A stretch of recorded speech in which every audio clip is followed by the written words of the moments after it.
Hey roller fans, my name is Fickle, and I'm finally getting around to making a tutorial slash guide to go over some of the most requested mechanics on my stream. The first one is being, how do you maintain your height up on the wall consistently? And second one, in conjunction with that, is how do you use the solo self pass to continuously throw the ball back and forth, catch it, and dismantle the defense. So we're going to cover those two topics today because I think they're largely coordinated. So without further ado, let's get into the game. Okay, so to first start talking about this, let's talk about the uppercut, because this is the essential move you're going to be using in this mechanic. Everybody pretty much has understood that the uppercut is the best thing to get you the most immediate height, and that's pretty easy to understand. Some of the nuances here involve using your air pose, which looks a little like this, where your skater kind of grabs their skates off to the side. So there's somewhat of an hidden mechanic here, because when you use the air pose directly after an uppercut, you can get a little more height. Do you see the little boop my skater is getting right as I input the jump mechanic at the peak of my uppercut? This will be important.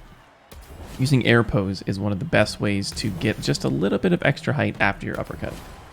And so next I want to talk about uppercut fatigue. So if you tried uppercutting on the wall just like this, you'll notice that you fall down pretty quickly if you spam the button, and that is intended. There's a somewhat of a fatigue mechanic with the uppercut itself that is not allowing you to just continuously spam the button and climb and climb and climb, right? But there are ways to get around this, what I would call uppercut fatigue. The two things that I've noticed the most that cause uppercut fatigue is the time in between the inputs and your linear momentum going forward. If you have directional input going in front of you, you are less likely to suffer fatigue than if you were just standing still or going down. So those two are really important. So as you see, if I continue to move along the wall like this, it's not as bad. However, that's not what we want. What we want is to have a nice, consistent height be all the way through. And to be able to do this consistently all the way around the track, because this will net you the most potential energy so you can swoop down, make tackles, continue your speed. So how do you do that, you ask? Well, let's take it step by step. First step, you're going to want to uppercut up onto the wall and get a little bit of height. The way I normally do this is a combination of your dodge inputted with an uppercut, and as you can see, that's pretty much all that's really needed. If you want to get even more extra height at a little bit of a risk, you can actually use the air pose. As you can see, my skater's attempting to grab his skates, but it's a quick little double tap of the jump button, just like that. So now we're up on the wall, and what's next? Okay, if we just continue to uppercut up here, you can obviously see how this would not work the way that you see me do it. So to combat this, we are going to try to put as many inputs as possible in between our uppercut motion to lessen the fatigue of the uppercut. So let's get a little bit of height again. What I'm going to do is I'm going to throw just a regular dodge in between the uppercut and the input. I'm going to try to space these out pretty far apart. And as you can see, I'm maintaining my height on the wall okay. It's not great, but this is a great place to start just from a basic mechanic. Just one singular dodge into the wall and uppercut directly afterwards. Dodge is synonymous with tackle in this scenario. So if I use dodge and tackle, it's the same button. So let's see that a couple more times, right? You see how this is just dodge and uppercut, but I'm slowly falling just ever so slightly. I'm not maintaining my height. So let's add one more layer to this uppercut burrito. So you're going to want to get your height again, and then now you're going to dodge, uppercut, jump, and you see how this actually gets me net positive height. So I'm not falling, I'm actually gaining height. You see how this in combination is just a little bit better here? All this is a tackle, uppercut, jump. And because I'm jumping after my uppercut, it's getting me even more time, so I don't have to use the uppercut to maintain my height. It's all about spacing your inputs out so that you can have more time in between each uppercut input. Now again, let's take it one step further. We're going to use the air pose to maintain even more of our height. So instead of one jump input, we're going to add two jump inputs, okay? Following me? Here we go. Dodge, uppercut, jump, dodge, uppercut, jump, jump. And you see here, I'm actually not falling, I'm actually gaining more height than I was before, to the point where I'm able to even stay on the ceiling. You see how that extra jump air pose really, really makes a difference, not only for just gaining a little bit of extra height, but really spacing out the distance in between your uppercutting inputs. I'll do it a couple more times just so you can see. Dodge, uppercut, jump, jump. Dodge, uppercut, jump, jump. Right? I would say that is the base of the mechanic, just to maintain your height up on the wall and to be able to use this any way you want, whether it's receiving a kickoff, whether it's hanging up on the wall waiting for a tackle, whether it's waiting for a pass. There are many ways to use this. Now, there is a way to take this a step further that requires one more button input, which is not necessary unless you want to use the solo self pass. However, I'm going to show it to you because it will be important in the future. We are going to throw in this break dodge input, which kind of sounds like a creakingness on the wall here. This is an input used to kind of slow your momentum when you're attempting a tackle or a challenge or you want to turn around quickly.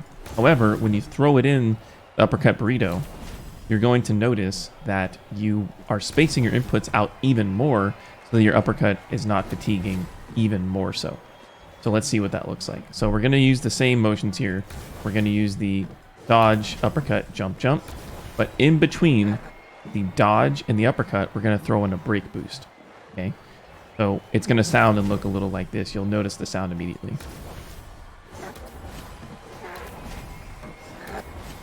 You hear that little scratching on the wall there? It's not that important without the ball, but if you want to use the solo self pass, it's actually very, very, very important. And I'll show you why.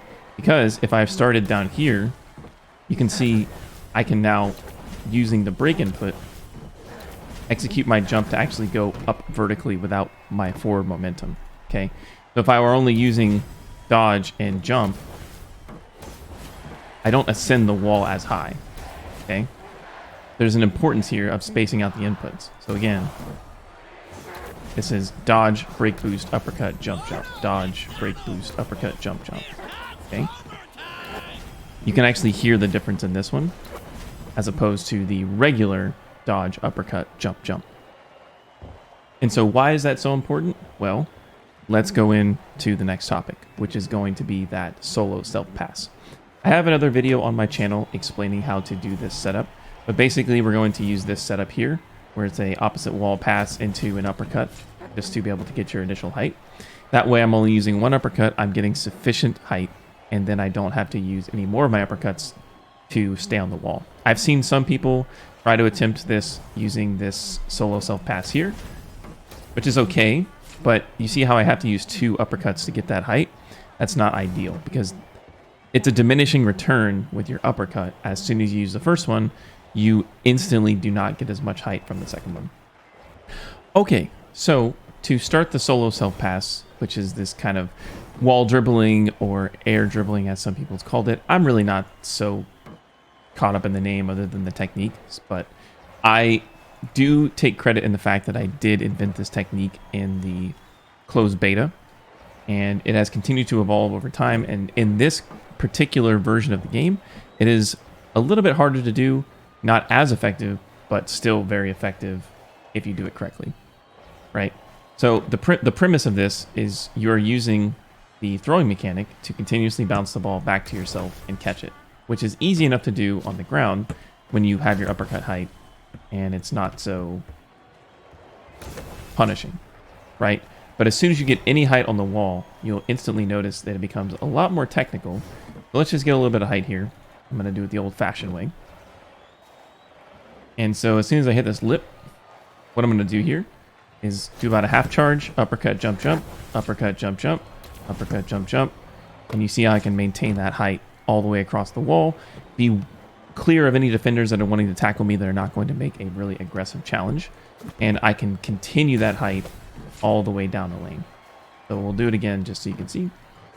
Uppercut, jump, jump, uppercut, jump, jump. And there we go. That's the core of the mechanic. The nuances here is that every other input, I'm actually using the break boost in between the dodge, uppercut, jump, jump.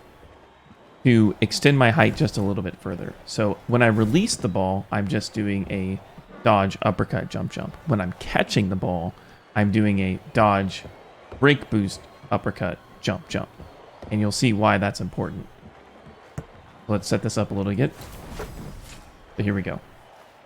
This is going to be a dodge, uppercut, jump, jump. Dodge, break boost, uppercut, jump, jump. Can you see how much time I'm stalling in between here? In between each input? Really important for maintaining your height. Otherwise, you'll find that you're going to fall off the wall.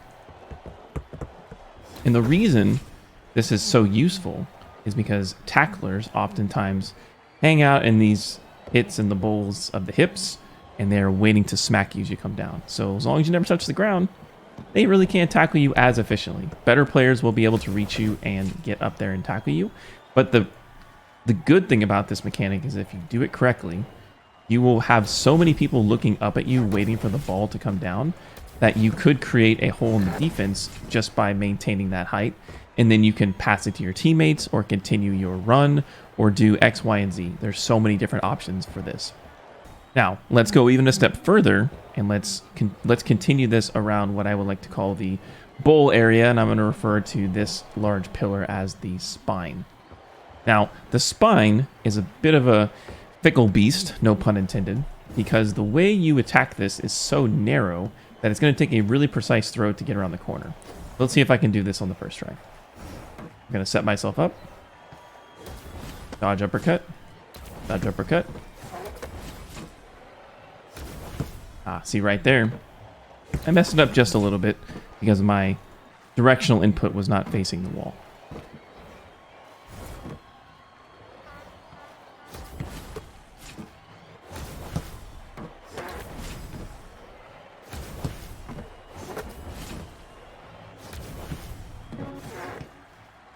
So on and so forth, you understand my drift. So let's talk a little bit about where the throw is supposed to be located and the power between it. Once you have your height, I'm going to go up here and let's look at the angle in which I'm looking here. I would say it's about, if you were to look directly at the wall in front of you, I would say it's probably about maybe 20 degrees in front of you and about a half charge throw right about there. And so you want to throw the ball higher than your point of view because you want to give yourself a little bit of space to be able to grab it. And I'll show you. You want to throw it in front of yourself and a little bit higher just so you can continue your run. If you don't throw it high enough, you're going to be looking down and the ball is going to go down this way, and you definitely don't want that. Now, once you've gotten more comfortable with this solo self pass, wall dribbling, air, whatever you want to call it, you can then start using some wall transfers to make yourself even more evasive using the same mechanics, except we're going to throw a directional input in. So we're going to go ahead and get our speed again. Nice and simple.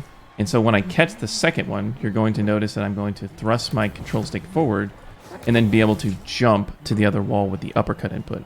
But at the same time that you input uppercut, you're going to push your joystick forward or push your keyboard forward or whatever you're using, and it's going to thrust you to the opposite wall. This is useful, so if you have defenders trailing you from your own side of the wall, let's say you find yourself in a common scenario such as you're going reverse and you're starting your lap this way. Then you want to roll up this wall, do a little bit of solo self-passing, but there's a defender right in front of you. Well, you can use the wall transfer to get around that defender waiting to tackle you and make yourself a little more evasive. So there's lots of things you can do to make this a little more effective. And if nobody's challenging you, just continue on the wall just like this. And once you get to the end, you can use a little bit more of your wall passing mechanics to get around the spine and bowl of the arena. There are endless possibilities when it comes to using this mechanic, but all it comes down to is practice. So that's the basics of the solo self pass that I myself invented. If you have questions, leave them in the comments because I know that's not a very detailed tutorial. I'm not an expert video maker, but this is a very requested video that people wanted to see. So I'm just going to put it up with minimal editing and see what happens. I hope you guys enjoyed, and I'll see you in the ring.